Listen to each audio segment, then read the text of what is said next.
Skeletal system में क्या क्या चीजें आती हैं देख लो भाई, हड्डी हड्डी कौन कौन सी हैं, क्या हैं और कैसे काम करती हैं, उन सब चीज़ों को हम लोग पढ़ते हैं। तो सबसे पहले देख लीजिए कि स्केलेटल सिस्टम में हड्डियां होती हैं, हड्डियों को बोलते हैं अस्थि। ठीक है, तो आयुर्वेद में भी हम लोग पढ़ते हैं ना अस्थि मज्जा मेद, ये सब चीज़ें। तो उनमें से अस्थि जिसको बोला जाता है उसको कहते हैं इंग्लिश में बोन। जॉइंट्स को हिंदी में जोड़ बोल देते हैं।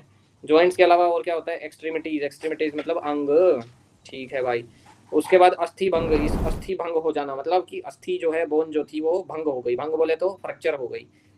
लो भाई, हिंदी में पढ़ के तो बड़ा इंटरेस्ट आ रहा है वैसे। अस्थि भंग, भंग हो जाना, ऐसे समझ रहे हैं जैसे हवन में देवताओं की जगह जो है राक्षस ने आकर के भभूति डाल दी तो हवन भंग हो गया। तो ऐसे ही चल रहा है, अस्थि भंग हो गई। तो अगर हड्डियां टूट जाएं तो अस्थि भंग बोलेंगे। अगला है विकृति, विकृति बोले तो डिफॉर्मिटीज। दोनों में अंतर क्या है, अस्थि भंग होने में और विकृति, सॉरी विकृति होने में, जल्दी बताओ भाई, दोनों सर में अंतर। विकृति मतलब जो थोड़ी टेढ़ी मेढ़ी हड्डियों के साथ पैदा होते हैं ना। सर जैसे विटामिन डी की कमी से हो जाती है, थोड़ी सी टेढ़ी हो जाती है, या जी, फिर तो विकृति का मतलब ये है कि ओरिजिनल स्ट्रक्चर में चेंज होना। ओरिजिनल स्ट्रक्चर या जैसा होना चाहिए, ओरिजिनल की बजाय भी मैं ये बोलूंगा कि आइडियल स्ट्रक्चर। आइडियल, इसको ओरिजिनल काट दो भाई, आइडियल रखो। आइडियल स्ट्रक्चर ना होना, ठीक है, आइडियल स्ट्रक्चर ना होना ही विकृति है। यानी कि जैसा होना चाहिए हड्डी को, वो हड्डी अगर वैसी नहीं है तो इसी को बोलेंगे डिफॉर्मिटी। बात समझ में आई? डिफॉर्मिटी का मतलब हुआ कि जैसे हाथ या पैर की हड्डी है, वो जैसी होनी चाहिए वैसी नहीं है कि नहीं? स्कल जैसी होनी चाहिए वैसी नहीं है। तो जो चीज जैसी होनी चाहिए वैसी ना हो तो उसको बोलते हैं डिफॉर्मिटी। क्लियर हो गया सबको? फ्रैक्चर क्या होता है कि जो ओरिजिनल थी उसमें कुछ टूट फूट हो गई, जैसे खेलते हुए गिर गए, टूट गए, फूट गए, तो वो हो गया फ्रैक्चर। डिफॉर्मिटी जन्म से भी हो सकती है, डिफॉर्मिटी बाद में भी आ सकती है। कई बार बच्चों को जो है जन्मजात चलने में दिक्कत रहती है, क्योंकि पैर की किसी की हड्डी बढ़ी हुई है, किसी की छोटी है, किसी की कुछ और हो गया है ना। तो पैदाइशी मतलब कोई डिफॉर्मिटी हो सकती है। कुछ डिफॉर्मिटी आपको बाद में भी आती हैं, जन्म के बाद भी आती हैं। जन्म सर के बाद भी पोलियो तो वाली। कोई होगी। पोलियो भी दोनों टाइप का होता है। पोलियो कई बच्चे जो है बचपन से ही मतलब पोलियो से ग्रसित रहते हैं, कुछ लोगों को जो है बाद में भी पोलियो वाले सिम्टम आते हैं। ठीक है, तो वो भी एज के ऊपर डिपेंड करता है।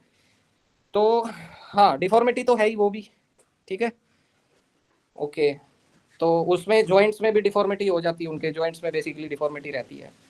अच्छा, डिफॉर्मिटी ऐसे भी तो होती है, जैसे आपकी एज बढ़ती है तो कई लोगों को हड्डियां नहीं बढ़ जाती हैं, एडी की हड्डी बढ़ गई और किसी की कहीं से बढ़ गई, किसी कहीं से बढ़ गई, फिर उसमें पेन सर होता है। किसी किसी की टेल बोन बढ़ गई, वो केस भी आते हैं। और टेल बोन भी बढ़ जाती है, वो भी तो यही है मामला। ठीक है, तो डिफॉर्मिटी ही है, वो भी फ्रैक्चर नहीं है ना। तो टेल बोन बढ़ जाती है या जो भी है, मतलब हड्डियां बढ़ने से भी प्रॉब्लम होती है, बहुत सारी प्रॉब्लम होती है, पेन होता है और सीवियर पेन होता है। क्यों सीवियर पेन होता है, कोई बता सकता है क्या? ओल्ड स्टूडेंट, पिछली बार भी बताया था Renu. Sir because of lots of nerve endings. बिल्कुल बिल्कुल सही आपने बोला, क्योंकि हड्डियों में ना नर्व की और ब्लड की सप्लाई जो है बहुत बढ़िया रहती है। ठीक है, नर्व सप्लाई भी अच्छी होती है और ब्लड की सप्लाई भी अच्छी होती है। नर्व आपको जो है पेन का एहसास भी कराएंगी, है ना। जहाँ भी कोई दिक्कत होगी, अगर आपको पेन हो रहा है और नर्व्स वहाँ पे सप्लाई अच्छी है, तो इसका मतलब ये समझो कि भयंकर पेन होने वाला है छोटी सी चीज़ से भी। तो हड्डियों में जो है नर्व की सप्लाई अच्छी रहती है, इसलिए आपको बहुत तगड़ा पेन होता है हड्डियों के मामले में। तो किसी का हाथ पैर टूट जाए, हल्का सा भी हिलाओगे ना, हाथ लगाते ही चिल्ली मारेगा भयंकर, है कि नहीं? मांस फटा हो, आप हाथ लगाओगे कोई दिक्कत नहीं है, थोड़ा बहुत दर्द होगा, सहन कर लेगा। लेकिन अगर हड्डी फ्रैक्चर है और अगर आपने उसे छेड़ दिया तो फिर देखो। हॉस्पिटल में जब आप जाते हो, एक्सीडेंट के केस आते हैं, आप लोग कुछ लोगों को चिल्ली मारते हुए सुनते हो। वो लोग कौन है? बड़े बड़े लोग चिल्ली नहीं मारते, लेकिन ये जितने हड्डी वाले हैं ना सब चिल्ली मारते हैं। ठीक है, क्यों?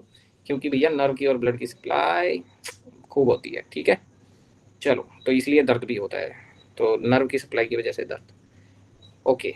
और एक चीज़ और मैंने कल की क्लास में आपको बताई थी कि हड्डियां जो है नारियल के जैसी होती हैं, बाहर से हार्ड, अंदर से सॉफ्ट। ठीक है, तो ऐसी इसीलिए बोन मैरो, जब हम आपको बता रहे थे कि बोन मैरो जो है किधर, हड्डियों में रहता। ओके, वहीं पे आपकी क्या बनता है, ब्लड भी उधर ही बनता है। तो ब्लड किधर बनता है? हड्डियों में बनता है।